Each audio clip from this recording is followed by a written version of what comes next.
BBC Radio 1. It now gives me great pleasure and delight to welcome to the studio none other than Stormzy. Hello, sir. What's happening, my brother? And sat next to either side of Stormzy, we have Jude and Chelsea. Welcome to Life Hacks, guys. Yo. Stormzy, I mean, you are the man with 2 Brit Awards to your name. Your debut album, Gang Signs and Prayers, debuted at #1 in the UK album charts and was nominated for the Mercury Prize.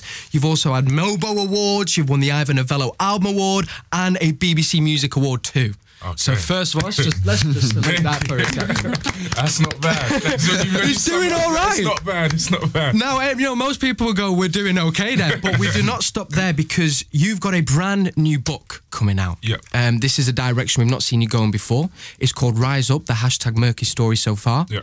Co-written with the man sat next to you, Jude Yawson. Yeah. And we are going to get into that, but I wanted to start, Stormzy, with #Merky. Yeah.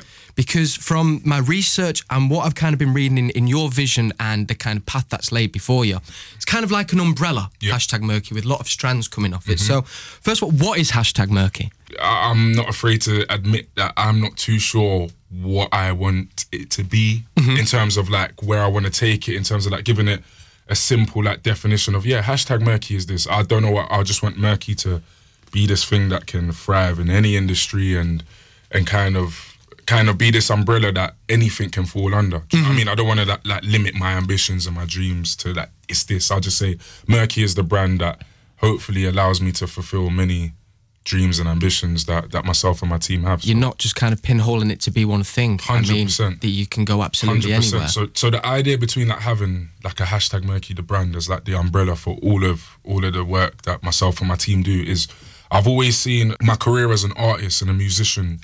That's very much self-serving in a weird way. That's kind of a weird way to describe it. But I've always feel like as a musician, like Stormzy the musician is always gonna be Stormzy the musician. So I always felt that if I wanna, for example, if one day I said, okay, like I wanna open up a school, I don't always want that to be synonymous with like Stormzy the artist, because I think that myself as an artist, that's a very personal, soul-bearing kind of experience. So I always wanted to have an umbrella where my dreams are unlimited and it's just like, yo, we can do anything under this, and it's not always about myself and it's not always about the music. It can be about anything in the world under Merky. Yeah. And that was one of the things I loved as well, that actually nothing, from what I kind of could take, nothing's bigger than Merky. 100%. Do you know what I mean? Merky is the top, 100%. and everything else comes under that. Exactly. Which I think as well is quite selfless, to be fair, Stormzy, as well, because I think it's very easy for people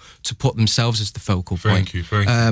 And one of the things that I read as well, that you wanted to use Merky as well, which kind of will bring us into the book, to also help young black people and create opportunities and be a source of inspiration. 100%. So even the reason why I said that I would love for Merky to be this hub for like young black, not just creatives, I was about to say young black creatives, but young black people in any industry. And also when I say young black people, because after I launched the scholarship for young black kids, I got like you get a lot of backlash where people say, oh, like, why young? It almost looks very biased, and some people are going as far to say racist, and some people say, oh, it's very like black focused, and the reason why I always do that is because I feel like young black people, we are at a disadvantage. So if myself as a young black man coming through, if I have a platform, like of course, I'm gonna look to my community in terms of like I've come from there, so I have a first-hand witness in terms of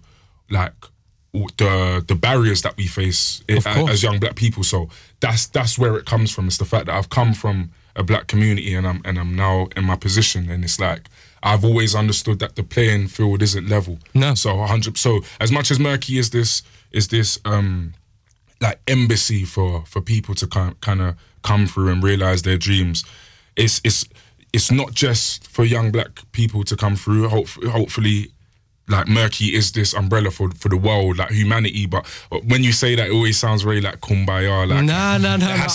I'm with you, brother. Do you know what I mean? I love everyone. Do you know what I mean? It's very much family. I think we're all brothers and sisters. Coming from where I come from, it's like I can't ignore the fact that the playing field isn't equal. So I 100% have to play a significant role there first and foremost. So yeah. Just to back up what you're saying, Stormzy, you know, Oxford came out and said in 2017 that only 1.9% of students admitted were black. So when the facts are there, of 100%. Course, there is a definite imbalance and it needs to be balanced out. Million percent. So there's a definite imbalance in terms of that specific, like, black people getting into the elite universities.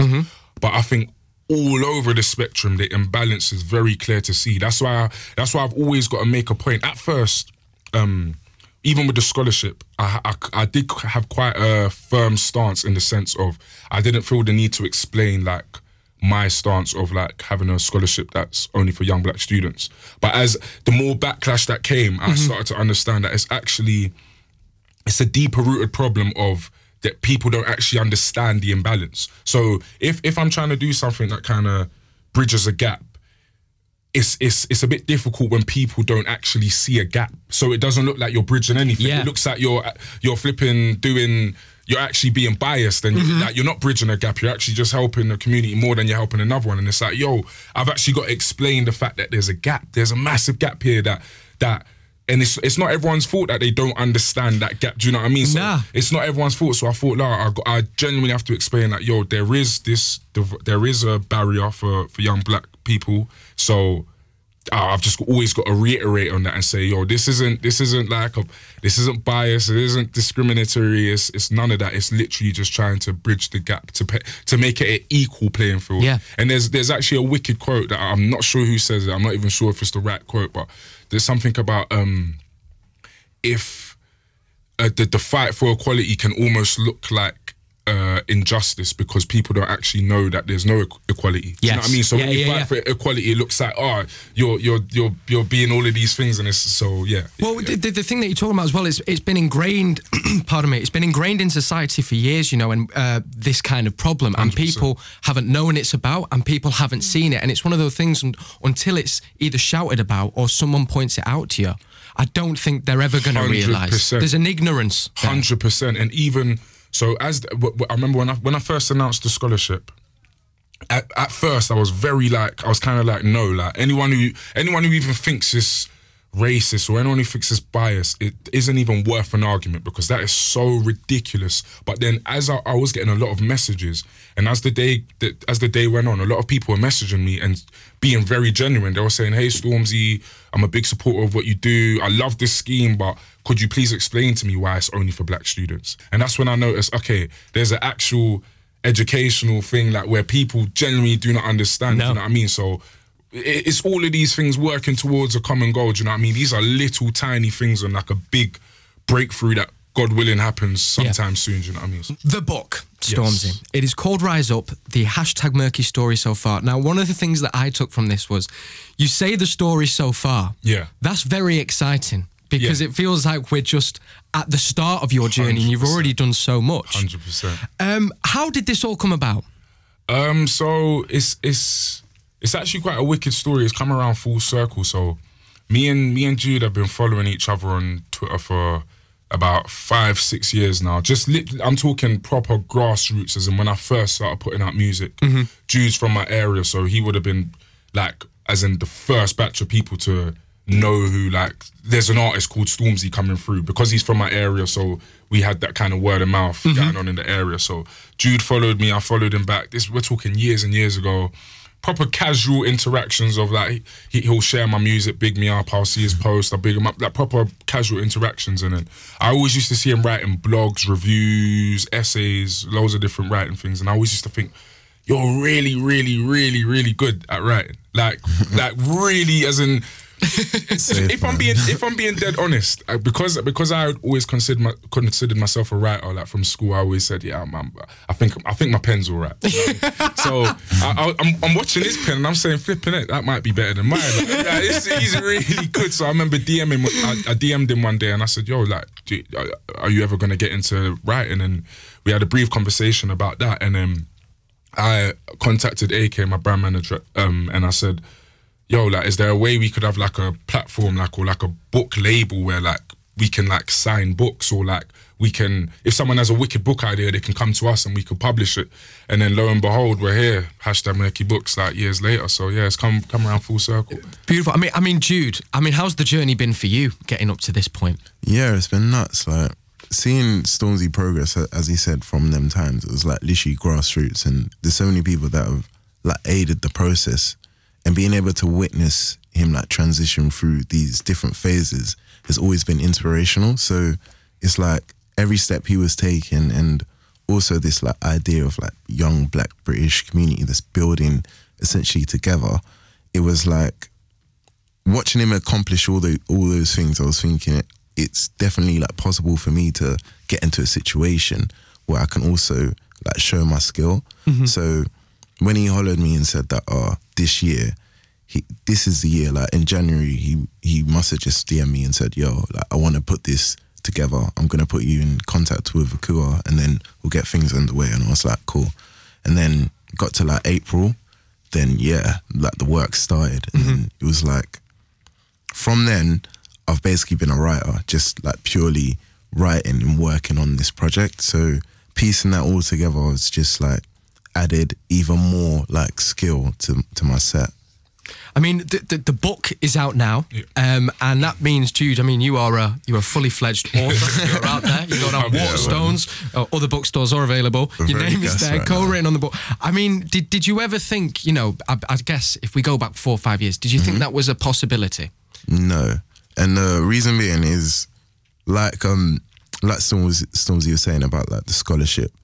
We literally don't see what we could attain, because where we're coming from, a lot of the opportunities are quite skewed. So we're in situations where accomplishing a lot of the things that we have done in the past, like several years, well, me with this project, for instance, it literally wasn't a possibility in my mind. So with the actual book, it explains the process from the beginnings, like the preparations, the earlier mindset, and the mindset that was needed to obviously improve to the point that Stormzy has achieved all of these accolades.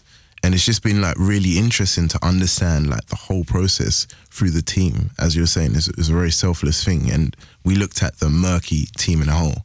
I feel like a lot of people don't get the chance to understand the process. But what was so powerful about the book for me was that these interviews that I conducted with the team were like hours long. They also like literally express their whole mindset and just how to conduct themselves moving forward. And I could literally see the route to this success, but as you said, it's like the tip of the iceberg. There's so much more to come. So much more. And that was one of the things with this book that you've both written is, you know, there's no holding back really. There's unseen pictures, there's lyrics, there's the interviews that you've conducted, and you get a real insight into the whole of #Merky, into your career so far. Was that scary?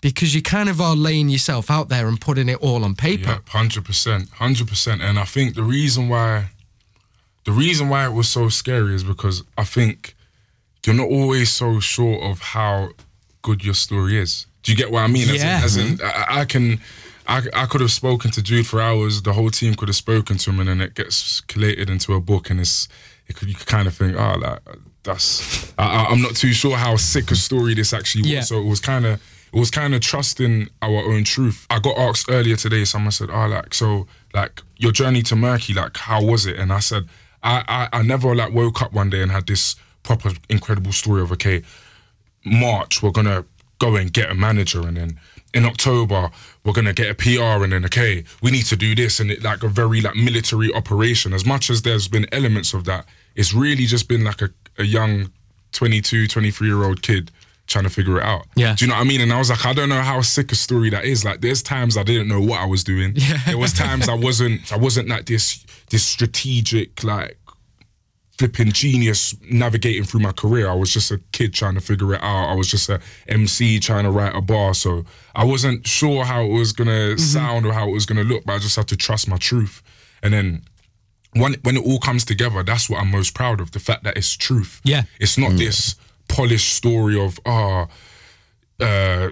Stormzy had it all figured out, then Toby came on board and Rachel came on board. It is this story of, it's a very human story. It's a very personal story. It's a very revealing process of everything. It's not this shiny finish of like a guy who woke up and just went out and got his dream. It's a very full spectrum, almost like a moving motion picture of like the exact human story of it, you know what I mean? Yeah. And it's the honesty and the rawness that I think I connected with most. Thank you. Yeah. And I think actually this will end up being, touching on what you were saying, Jude, a massive source of inspiration. I really do think for the next generation. So because I don't know, and my question would be, if there was a book or this material is out there for you, Jude, when you were younger, do you think there might have been a different mindset to the one that you just spoke about that you had 5 years ago? Yeah, it's a totally different trajectory. Like, it's nuts.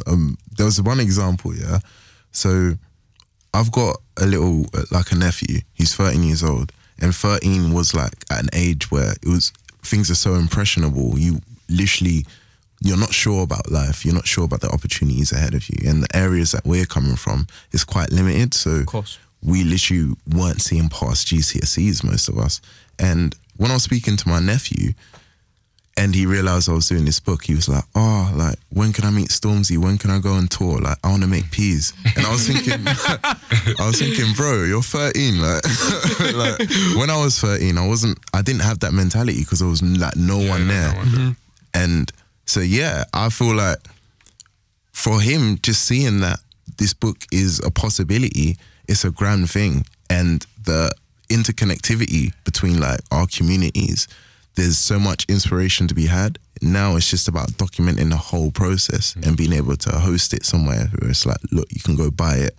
And yeah, we can work with so many people with this. Jay-Z's got a book, it's called Decoded, and it's his life story in a nutshell. And he kind of meshes it together with like his lyrics, and I can't really explain it. You would have to read it, but it's like this kind of beautiful, detailed story, and it's very descriptive of how he came up and like before he was Jay-Z and all of those things. And you, when you said like hopefully that serves as like a source of inspiration for young kids, I read that book recently when I was 25. And for me, it was just so sick to see a really human process. Yeah. Like, as in, you had Jay-Z talking about being this young kid, a young teenager from the streets of New York who was, he was selling drugs at the time and he was doing all sorts of things. And just him explaining his journey into becoming Jay-Z, all I took from it was the fact that it's a very human process, that this isn't Jay-Z, the polished businessman. This is Jay-Z, the young kid who doesn't know what he wants to do, who's in trouble and doing all of these things. So straight away, it's a real account of how you can achieve your dream. Because straight away, it's like, okay, this is someone who's coming from a similar situation. I can see it, I can read it, and I now know where he is. Yes. Do you know what I mean? Yeah. So even just seeing that journey from the young kid on the streets to who he is now it's just inspirational, because it's the actual realization that you can do it. It's not like this pipe dream of, that guy over there. It's like, okay, that's someone who's exactly similar to me. And in the book, it makes it tangible. It makes it, that's the perfect word. It makes it tangible. And in the book, I actually talk about the moment when Krypton Conan won a MOBO. Krypton Conan! That again just kind of shows how these things really need to be documented in the sense of serving as sources of inspiration for younger people, because also this is something that I also think a lot of people don't get. Being at that young impressionable age of like 13, 14, 15 or whatever age it is, you genuinely need to see these things, as in that is such a like psychological boost that people don't understand. If there's a young black kid who sees Idris Elba or sees John Boyega or sees Daniel Kaluuya, icon, or sees Wiley, or they can actually see like someone like them doing something successful, that psychological boost and that confidence it gives them, I don't even think it's been measured yet. Guys, thank you so much, Thank you. and best of luck. Thank you very much. Cheers, G.